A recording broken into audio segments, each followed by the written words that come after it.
प्रमुख मोहन भागवत ने मंगलवार को दशहरा रैली में दिए अपने संबोधन में मणिपुर हिंसा पर बात की। उन्होंने कहा कि मणिपुर हिंसा सुनियोजित थी और उन्होंने बाहरी ताकतों पर उत्तर पूर्वी राज्य में हालात बिगाड़ने का आरोप लगाया। भागवत ने कहा कि मैती और कुकी लंबे समय से साथ मिलकर रह रहे हैं।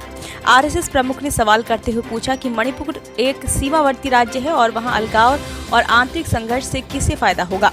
नागपुर में दशहरा रैली को संबोधित करते हुए मोहन भागवत ने कहा कि सांस्कृतिक माओवादी और वोक तत्व मीडिया और अकादमी जगत में मौजूद अपने प्रभाव का इस्तेमाल कर देश की शिक्षा और संस्कृति को तबाह करने की कोशिश कर रहे हैं।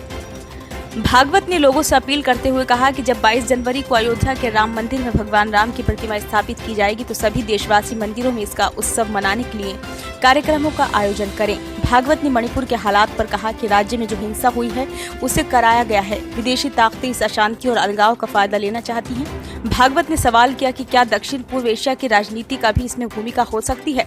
भागवत ने कहा कि जिन आरएसएस कार्यकर्ताओं ने मणिपुर में शांति स्थापित करने के लिए काम किया उन पर हमें गर्व है।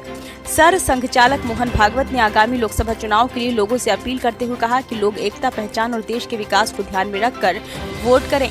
भागवत ने कहा कि टूल किट्स का इस्तेमाल कर हिंसा, नफरत और अविश्वास को बढ़ावा दिया जा रहा है। भागवत ने लोगों को ऐसी ताकतों से सावधान रहने की हिदायत दी।